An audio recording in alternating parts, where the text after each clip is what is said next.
it's not about stopping people from kind of doing other styles. It's more about, and I have a martial arts sort of background where I learned this, you know, where I trained martial arts that were difficult, and it was easier to maybe do something else and not as technical, and was cooler, and it was nicer to tell your friends, and it looked better on a video.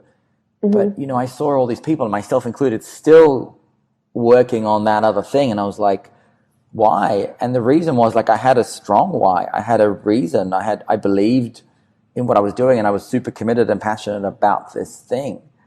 You know, now, of course, that has to be coupled with milestones and achievements and managing the ups and downs. But that's where we're at, you know, in our school. And I'm pretty happy with how we're doing it. It's not easy, and we still see people struggling with the same issues. But I try to, and that's part of why we're having this conversation now. I try to bring these issues out. You know, I see a lot of, like, what I call salsa puberty going on, where people, you know, somewhere between month, you know, 1 and 9, you know, are experiencing all these things that potentially is making them fall off their salsa journey. Right. That everybody's experiencing, but because nobody's talking about it, they think it's them, and they think, well, I'm not suited for this. The music's too fast. That's this, and you kind of make up your own little story. But we're all experiencing. You just, you know, when you're 13, you don't talk to your friends about how your voice is breaking. You just suffer in silence. But hey, so does everybody else.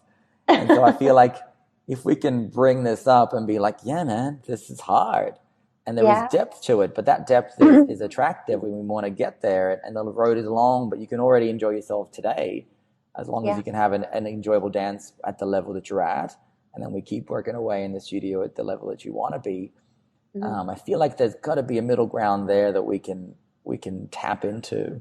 That's kind of where I'm at and focused on at the moment. Yeah, it's a difficult space to be in because you want them to have fun, but they still are struggling with the step to get her to turn. You know what works for us and what we found recently is we are putting, like, for example, we get at the end of class, everybody, the whole school, all 9 groups get together. We have an enormous studio. It can hold like 300 people. And we get all the people together, and we form a circle. And everybody holds pinkies in the circle, and we say, okay, can we have all the instructors come to the center? And the instructors come to the center, and we play a song for 30 seconds. And we say, okay, this is where you're going to be just in a few months. And sometimes we even grab students that we know are more advanced into that circle. And we just dance with each other for 30 seconds. That's it. With no showing off, just dancing to a beautiful romantic song.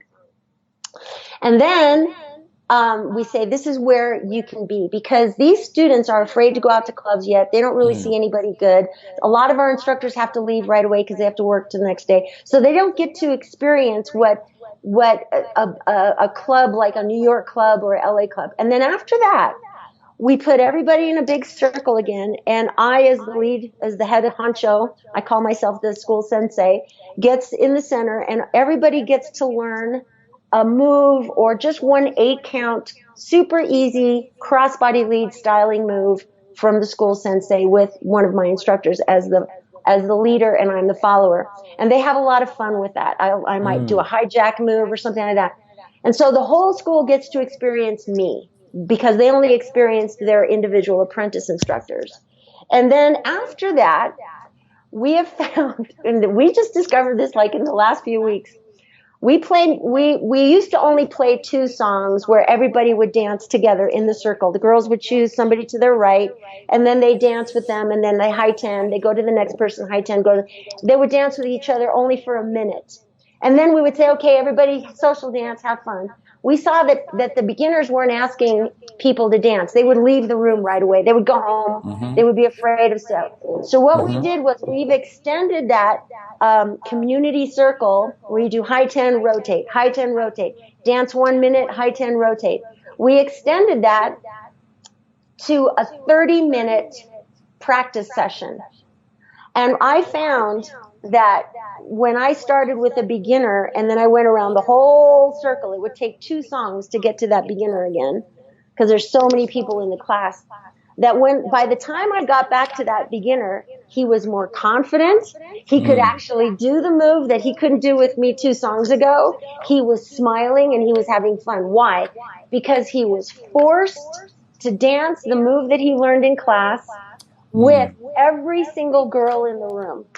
Whether it was just a simple crossbody lead or a basic. And we discovered that, and I'm going, we should extend this to an hour. But they said, no, we can't take it. Just 30 minutes, Edie. And so, and it works. It builds the confidence of those beginners, because not only are they stuck with beginners, but they're stuck with super high level people, because everybody's dancing together in this big circle. And I told the beginners, I said, look, when you're dancing with women, it's like trying to put your hand into many different types of gloves. One might be a rubber glove, one might be a cloth glove, one might be a super thin glove. It's trying to adjust yourself to make her fit into your glove. You know, you have a glove too. So how can you make her fit you like a glove? And every woman is different, you know. And because these guys are I feel sorry for men. I've danced with women at clubs, at congresses before. I was at the Oklahoma or wherever it was Congress. I can't remember. Anyway, there was no men. Well, there was only a few men by the end of the night, and there were all these women there. And they asked me to dance. Edie, will you dance with me? There's no guys. And I hate leading. Okay. I love to be led, especially at events. And I said, okay, because I felt sorry for these girls, you know. So I started leading them, and I would whisper in their ear. This is another trick that every guy should do. I learned this from Danny Usechi in New York. Actually, he learned it from me. I said, Danny, you know, I don't understand your freaking moves. Would you just tell me go right, go left, go right, go left? And he goes, sure. And I was able to actually survive the dance with him. This was back in the year 2000 when the New Yorkers came to LA for the LA Congress. And I was able to survive the dance because he whispered in my ear, go right, go left, go right, double left. And I thought, oh my God, I can actually dance. So that's what I did with the girls from this Congress. And I also experimented with a woman in Boulder. Women are auditory. We're not visual like men. We're auditory and kinesthetic. Okay, feely, touchy, and auditory. So you can whisper sweet nothings in our ears, and we will actually freaking believe it. Even though we know it's a lie, we'll want to believe it. Anyway, so I discovered this with these girls at the Congress in Oklahoma or wherever it was. Arkansas, no, I can't remember. Phoenix, Arizona, that was it. And I would whisper to them, go right, go left, double right, double left. And they didn't know, at least I don't think, that I was actually instructing them very softly with my mouth which direction to go, because some of them were beginners and they didn't know, and they were just so desperately trying to follow. And the next morning, I mean, I was dancing all night with all these girls. The next morning, I was eating my breakfast. I was all alone. And this woman comes up to me and she says, rumor has it you're the best lead in this entire Congress. And she just kept walking. And I just looked at her and I thought, it's not that I'm the best lead. I mean, I can lead, but I actually told these women which direction to go auditorially, and they probably didn't even realize it. And you know what? I tested it to a woman in Boulder, Colorado, that I was training with one of my instructors. And we would go to Boulder and we would train her, and she just could never get it. She was just one of those women that just didn't get it. No matter how slow we went, no matter what, as soon as she's got into the dance, she wanted to do her own thing. She was a very rich woman. Still is, probably. Anyway, so she would hire us to go out there and train her. And I told my instructor friend on our way up there, because it's an hour drive to Boulder from where we live, and I said, why don't you just whisper in her ear this time? Go left, go right, go left, go right, double right. And he said, really? He said, she's going to hate that. And I said, just try it. I did it in the Congress last week. Just see if it works. And so he did it. And I could hear him. Double right, double left, go left, go right. And she made it through the dance flawlessly. And she was so proud of herself. Oh my God, did you see me? Did you see me? I did it. I can follow now. You guys are such great instructors. Thank you, thank you. And I said, it really helped that he told you which direction to turn. And she looked at me like a deer in headlights. She said, what? I said, you didn't hear him? She goes, hear him what? I said, you didn't hear him tell you go left, go right, double right? She goes, no, he didn't say anything. Were you talking to me? And right then and there, I realized that women, whether they are taking directions using signals of a hand kinesthetically or auditorily, they do not know the difference when they don't know what is going on. That's why I could lead all those women at the Congress so beautifully without them realizing that I was verbally whispering the direction to go. Wow. Because they were unaware of it. And that was a discovery that just blew my mind. I would say that's why, and I tell my private lessons guys now, I say, look, if she's just not getting it, quietly whisper, double right, double left. It's a fascinating experiment. Oh my God, you should try it.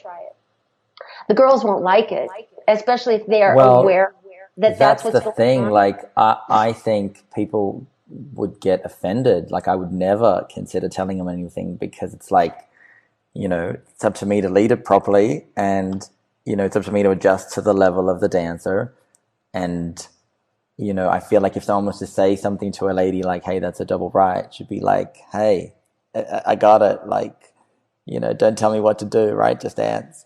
I will do that to women that just aren't getting it, that just don't. You can be the best lead in the world, even giving her a split lead, hand and shoulder, two hands, split the lead, waist and shoulder, and she'll still stubbornly go the other direction.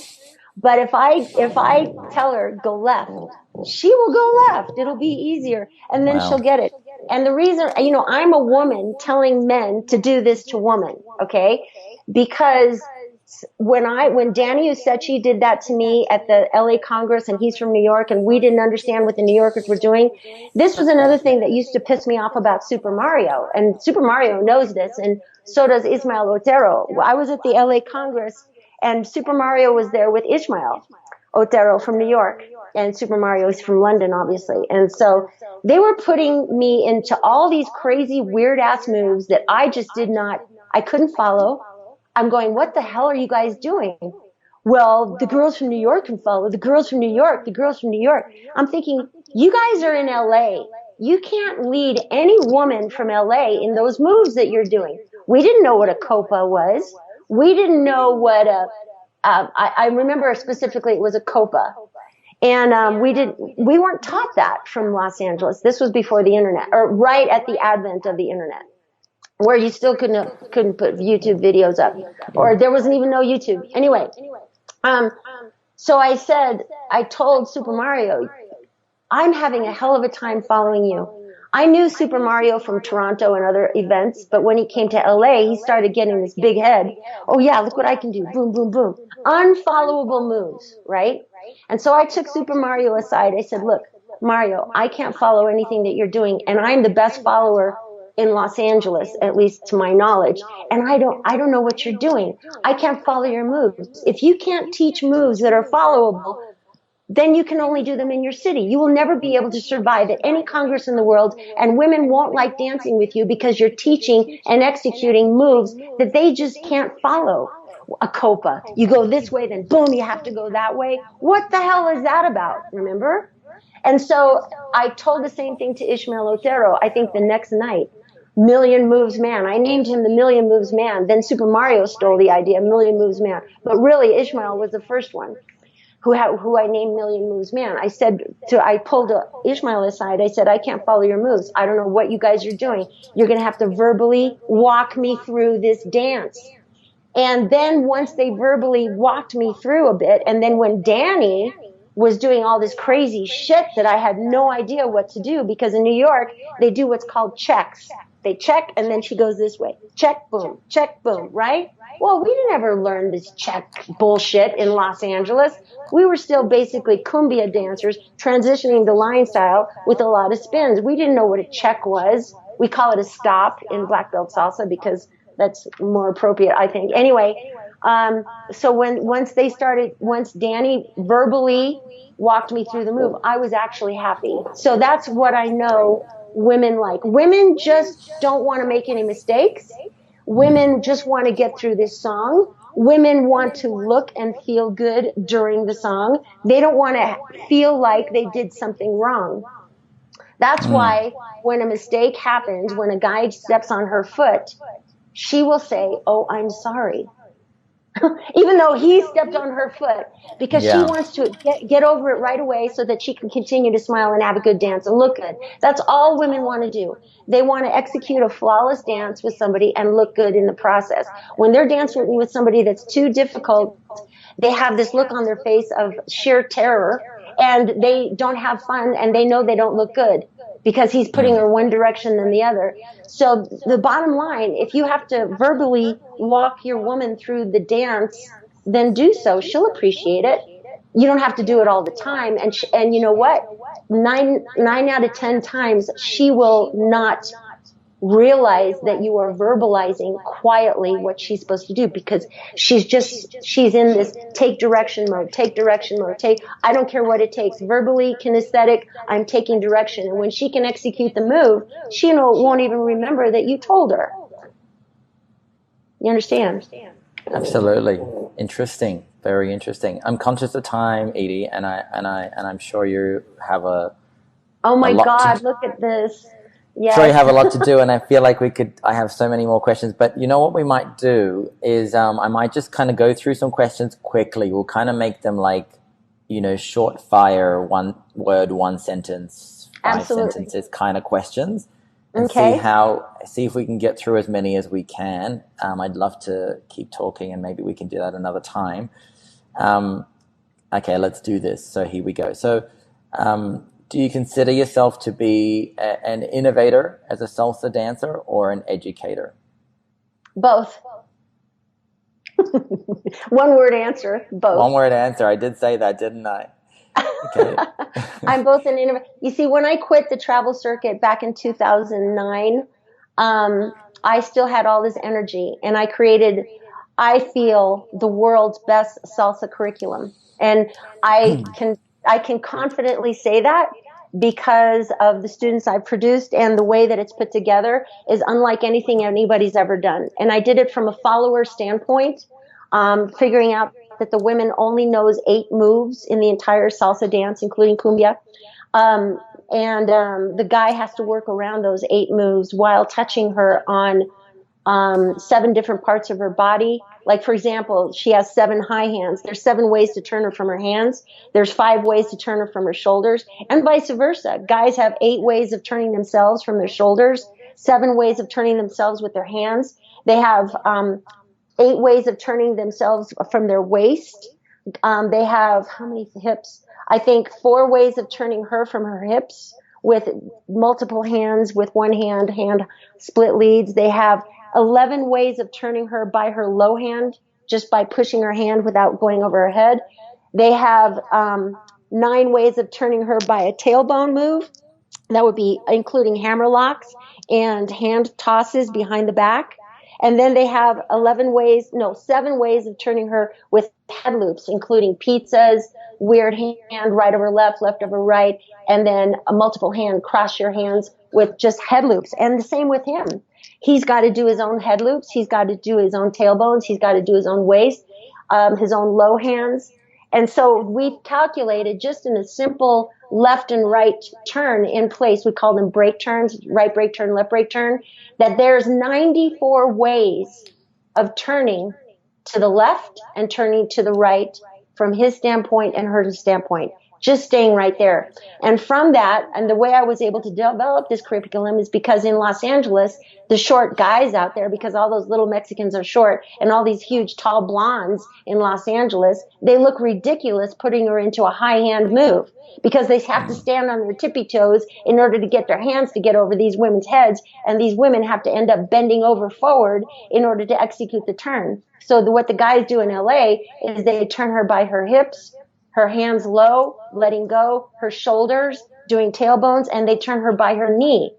And so I learned all those body moves in LA. Then when I went to New York, I learned all the high hand moves, because all those Puerto Ricans and Cubans are a lot taller than short Mexicans. Then I went to Europe, and it was a combination of both. So from a follower standpoint, I was able to develop a curriculum that is an inch deep and a mile wide. You can execute any move in the world using this curriculum. In fact, guys who go to congresses who have used my curriculum say, Edie, at the end of the Congress, at the end of every workshop, everybody's got their videos out. We don't need the videos. Why is everybody videotaping the workshop? Because we basically figured out exactly what they're doing in the workshop. Oh, she's just doing 3 crossbody leads. He's got his hand on his hip, shoulder, waist, and then he did a shadow move in between. And all my students tell me the same thing. They don't understand why everybody's videotaping the class. In fact, my students are bored at congresses because they would rather go to the socials, you know? I love that. And it sounds like we teach in a little bit of a similar way. I haven't got it as scientifically down as you, but you know, I apply those concepts of understanding what the underlying foundations are, and then, you know, adding or attributing the little complexity or the nuance or the change from a normal. I'm going to keep going through it. So if you were mentoring someone, what would you tell them is the most important thing to do to become an exceptional social salsa dancer? Learn that your partner is the most important thing in your entire life at that 3-minute point. Whatever you can do to make him look good, do it, whether he's off time or on time. You smile, you look beautiful, you try to follow everything that he's doing, you keep a super light connection. And I tell the guys too, I said, look, you're going to make her the number one in your whole life. You have to dance to her level. If she can't do a double, just give her singles. Make sure that she's smiling. Don't mess up her hair. The dance is all about her. Don't put her into 1,000 moves. Every time she does a turn, you do a turn. Put her into an elbow escort. Walk her across the room a little bit. Put her into long bridge walkthroughs. A woman doesn't always have to be turning. So it's the man's responsibility to make her feel good. It's the woman's responsibility to make him look good. And once you put both of each other as number one in your life, that song will be the most beautiful song you'll ever remember. I love it. Love it. Can non-Latino dancers have the same sabor as Latino dancers? They can have more. They can look better than Latin dancers. Trust me. Some of these Latin dancers, you just look at them and say, what mom did you come from? No, it just depends on how badly you want it. I think that anybody can look however they want to look. My whole thing, the reason why I don't want to look and feel like a New Yorker is because I want to be the world's best follower. And to be the world's best follower, you can't be heavy, super heavy like that. So I don't want to have that look. But, you know, yeah, non-Latinos can look better than Latinos. No question. Do you have a favorite song? Like when the song comes on at a Congress, you're like, this is my dance.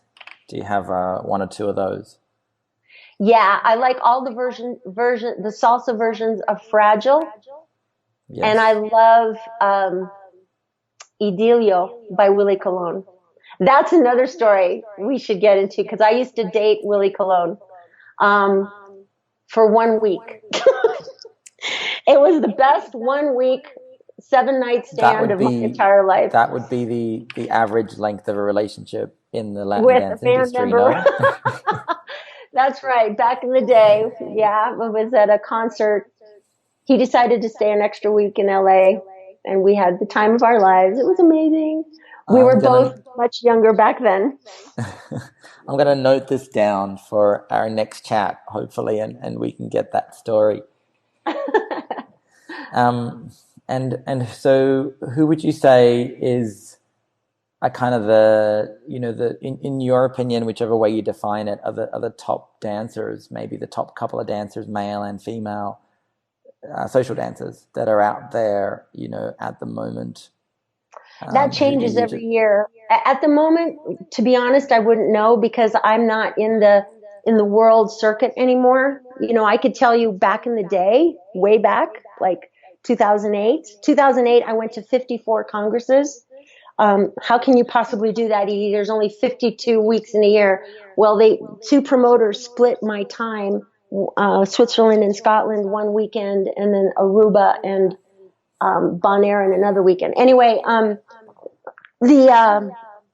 I think the top social dancers, that changes, and it also changes with the location that you're in. A lot of people Maybe think a Terry is the best, like Terry yeah. from France. A lot of women are terrified dancing with him. So does that make him a great social dancer? I think the only person that truly enjoys dancing with Terry is Magna. And I have a whole other story about Terry and I back when he started. Okay. In fact, he reminded me of it when we got off the cruise ship a couple of years ago. So that's for another conversation with you and I about Terry and I. But I think Magna is probably one of the few women in the world that actually truly loves dancing with Terry. He is a challenge. A lot of women say, oh yeah, I love dancing with Terry. He's my best, blah, blah, blah. But truly deep down, I know their heart starts racing. I think they're more addicted to the high and the challenge of dancing with that man than they are of actually truly enjoying a beautiful, soft, loving, incredible, warm dance. I can never say that dancing with Terry. I love dancing with Terry because he challenges me. He forces me to really be on, but as far as wanting to dance with him every night, no, I would not enjoy it. He makes me too nervous. There are dancers out here in Colorado that I truly love, just dancing a beautiful soft salsa. And of course my tastes have changed over time. It's kind of come around in a big circle. When I first started dancing salsa, it was not about the spins and the turns. It was how do you feel with your partner? It's a lot like bachata is now. Very sensy, very sexy, very sensual, a lot of body rolls, a lot of head rolls, a lot of loving, and I love that now, but it's hard to find that anymore. So that's why I'm teaching that now.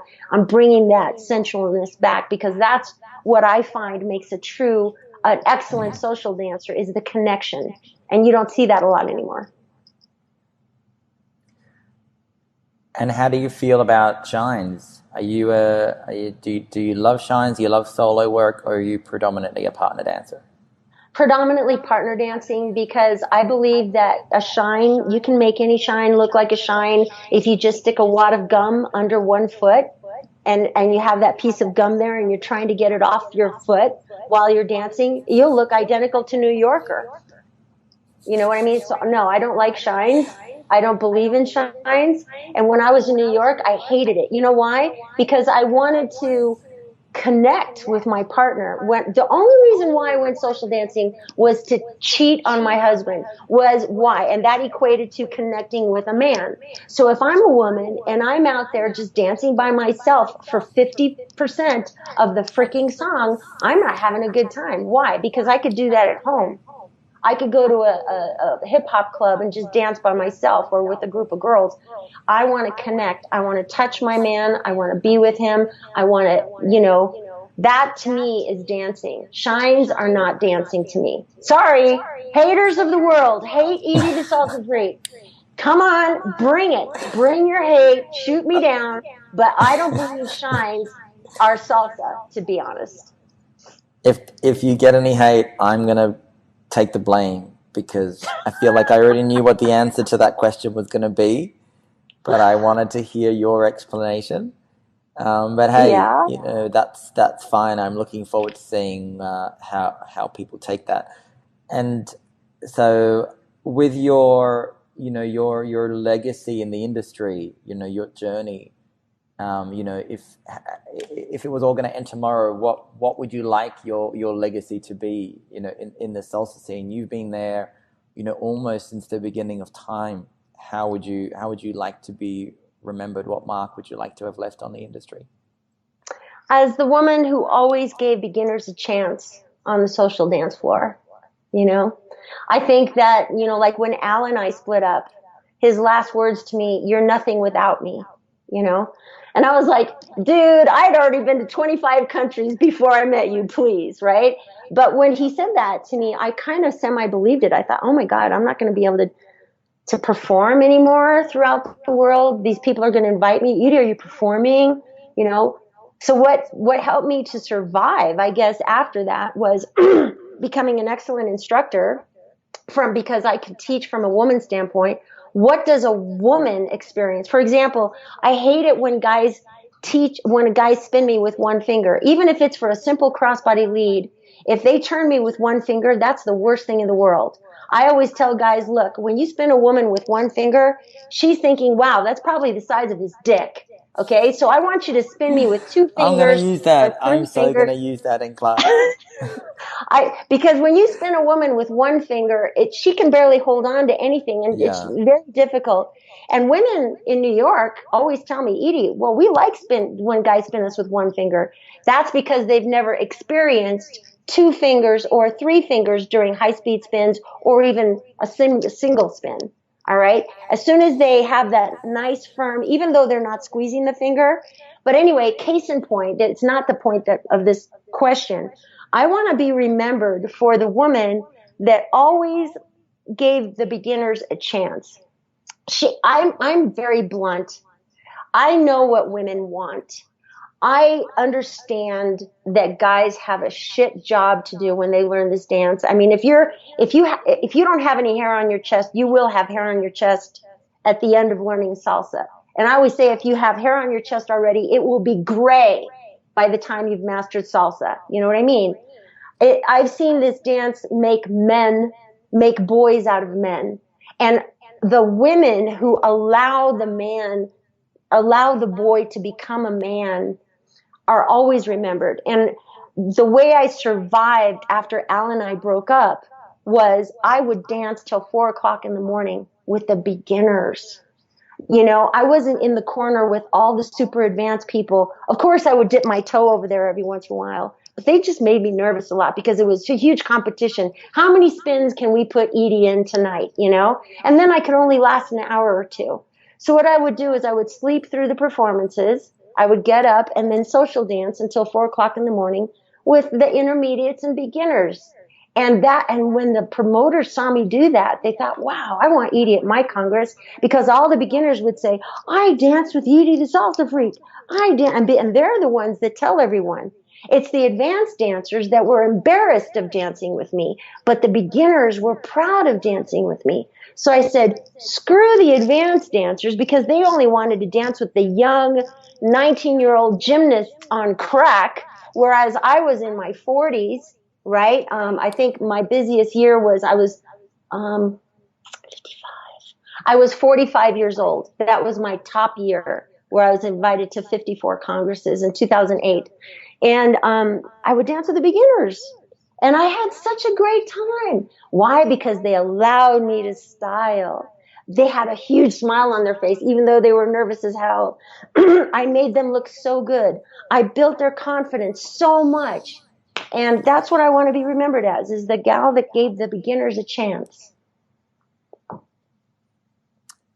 Tell me something that's true as you know it that almost nobody else agrees with you on. That nobody else agrees with. God, there's so many things. It's probably why I was always alone at most events. Something that's true that nobody agrees with. Oh, the short, long, long step. Taking a short step in the back, whether you're on one or on two, and then two long steps, and then a short step in the front. Especially out here in Denver, almost nobody agrees. When I first teach that, they all look at me like I'm crazy. They say, what? You know? But then when they apply it on the dance floor, they're going, why is she so light? Edie, all your girls, I love dancing with your girls because they're so light and so fast. And my guys are like, I only like dancing with BBS girls, black belt salsa girls. That short, long, long step, nobody agrees with me, but everybody ends up doing it in the long run. Yeah. What advice would you give to your current self, where you are now, by the you in, say, 10 years' time? You mean 10 years ago? No, so 10 years from now, right? What advice would you give to your current self? So what do you think you're going to sort of, realize from now on, or change or approach, that you would come back and tell your current self something that you should realize, that you will realize in 10 years' time? Oh, keep up your health. You know, you can have all the money, all the whatever in your whole world, but if you don't go to the gym, if you don't eat right, um, you gotta. So I'm telling my current self now this in the future, right? Yeah, keep up the number one thing is keeping up your health. Because I don't know whether you know this, but for the past 3 years, I've gone through hell and back with my body. Knees. My Yeah. knees, yeah. I had 90% cartilage lost. Both my meniscuses were torn, PCL, everything was gone just from dancing so much, you know, and I also I have a history of bad knees in my family. So I got stem cells and now my knees are like a 20-year-old. I can do anything. I can play basketball. I can dance all night. It's amazing. And then I broke my heel. I fell off a ladder on this hard cement floor here up there, and I broke my heel. It was a level 4 break. It was inoperable, but I told them to go in and do whatever they could anyway. Even if they had to cut off my foot, I would still have a steel rod. But they were able to fix it, and through just sheer meditation and determination, I wear Vibram 5-finger shoes just to all the time, all day, just to get the massage in and the feeling back of my heel. So yeah, if you don't have your health, you don't have anything, you know. And so I go to the gym, I work out almost every day, I eat correctly, as clean as I can. I was vegan for the past since 2014. I have since switched to keto, just for something different to do because I miss butter, believe it or not. Anyway, so I yeah, believe it. I want to tell my current self to keep working out. You know, you got to get that Puerto Rican bubble butt. You know, that's my huge thing right now is getting a nice ass. The And so I butter, work the butter, out. I think, is the secret. The butter bubble butt. So, and maybe we finish up here again, just conscious of your time. So, is there anything that, I should have asked that I didn't, that you think is important that you would have liked to share? I think that, all dancers, especially performers who do the travel circuit, this is something that I feel is really, really important, is to put some money aside. You know, you're making money here, making money there. Even if it's only $50 a month, put it in something that you know you're never going to touch, and then build off of the compounding interest from that. And that's something that I wish I would have done. I was too busy. I was too, I would have a lot of money one month and then no money the next month. I was never consistent with how I invested my money. And I would say that as an advice, probably advice to all performers, all instructors, pretty much everyone in the world, right? But especially to dancers, because we're fly by night people. We react. We're in the moment. We don't really think about our future that much, so invest in real estate. Invest in, even if it's only $50 a month, if you buy a piece of property, just rent it out, there was a lot of opportunities for me to do that, and I didn't take them. I would rather have the nicest car or the nicest clothes or whatever because I was performing, or the best instructors to train me, and I think that was a mistake that I regret to this day. And that would be my advice, is to put, even if it's only $50 a month, start now. It's never too late, and never, ever touch it. Okay. And if you have an opportunity to get real estate, if you get a huge, like dancers, I know for a fact, they'll get maybe 15,000 in one month.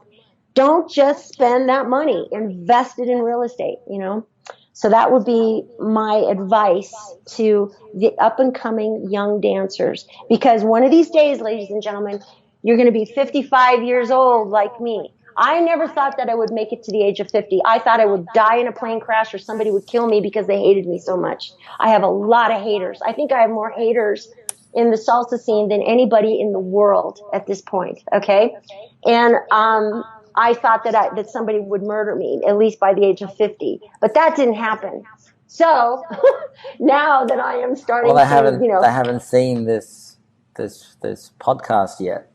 Yeah, they haven't seen the podcast yet. That's for sure.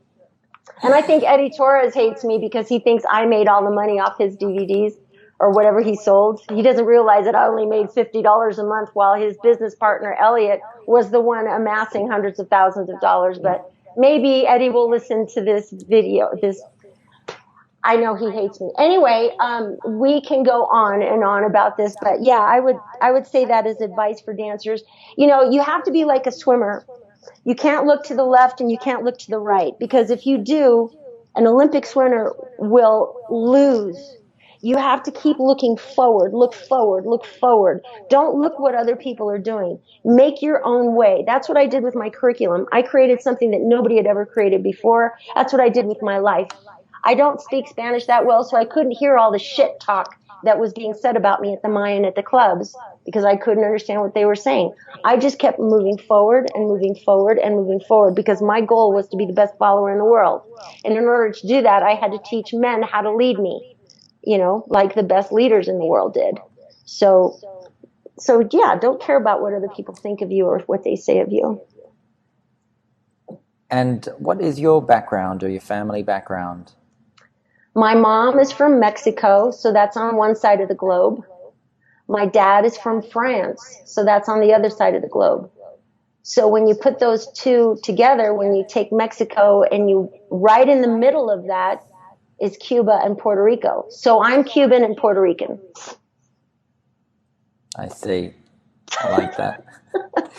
Okay, one final question, and we'll finish up. If you could speak to, you know, a population of non-dancers, you know, what would you say to them about why they should join salsa? If everybody danced salsa, there would be no wars. That's what I would say to them. I believe that. Yeah.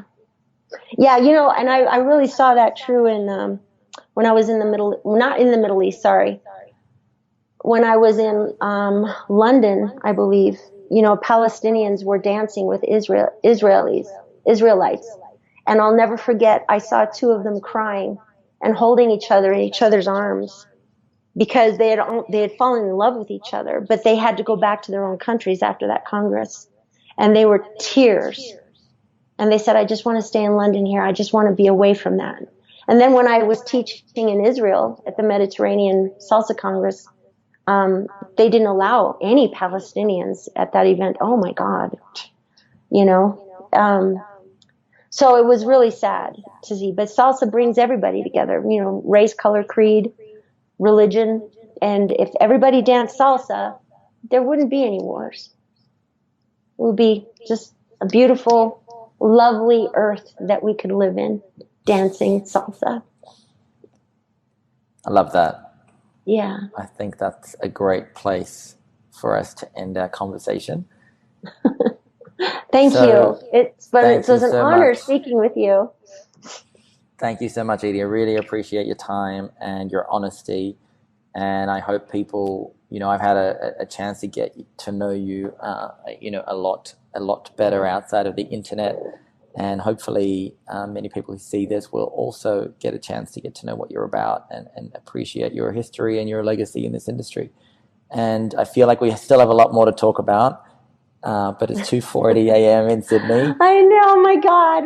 And this so is going to be the longest podcast ever. No. And so we'll hopefully have a chance to do it again if you're up for that. Absolutely. Yeah, there's so much more, so many more stories. I'd love to hear them. Yeah. Thank you so much, Edie. Oh, you're welcome. And it was my pleasure. I really, really appreciate you. Thank you. You're welcome. Thank you. Thank you for joining me in this conversation, and I hope you enjoyed this episode. And if you did, head on over to iTunes and leave me a 5-star rating. It really helps other people discover these conversations, and is a small recognition of my work, which I really appreciate. And finally, I would love to connect with you. Please send me a message on Instagram, Felix Ben LJ, FELIXBENLJ, one word, or on Facebook, Felix Ben, or salsa@latinjunction.com.au. You can find all the show notes on our website, latinjunction.com.au/podcast. Until next time, we'll talk.